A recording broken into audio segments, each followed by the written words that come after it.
আসসালামু আলাইকুম ওয়া রাহমাতুল্লাহি ওয়া বারাকাতুহু।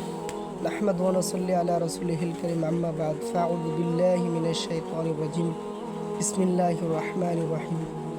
ইয়া আইয়ুহাল্লাযীনা আমানু তুবু ইলাল্লাহি তাওবাতুন নাসুহা।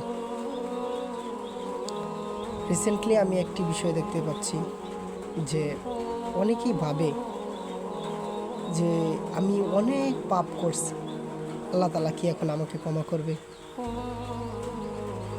আমার পাপের বোঝাটা অনেক ভারী হয়ে গেছে, মনে হয় আমার রব আমাকে ক্ষমা করবে।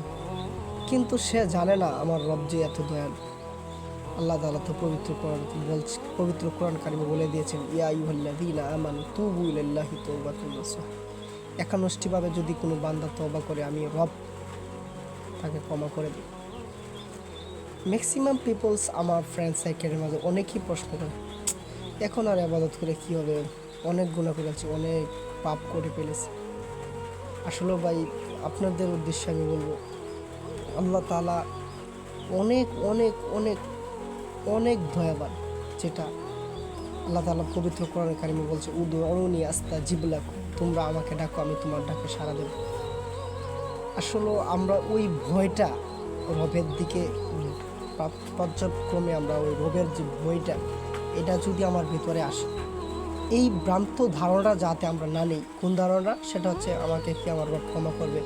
তো অনেক গুনাহ করছি, গুনাহ করতে করতে বাকি জীবনটা কাটাই। না না ভাই, এটা করা যাবে না। অন্তত ফিরে আসেন, তওবা করেন, আল্লাহর কাছে আবার শুরু করে দেন। এখন আপনার মনে অনুশোচনা আসছে, এখন থেকে আপনি আল্লাহ রবের ইবাদত শুরু করে দেন। ইনশাল্লাহ আপনাকে রবে অবশ্যই ক্ষমা করবে, আপনাকে, আমাকে, সবাইকে, সকল উম্মাকে যাতে আল্লাহ তাআলা সঠিক পথে রাখে। আমিন। ওয়া আখিরু দাওয়ানা আলহামদুলিল্লাহি রাব্বিল আলামিন।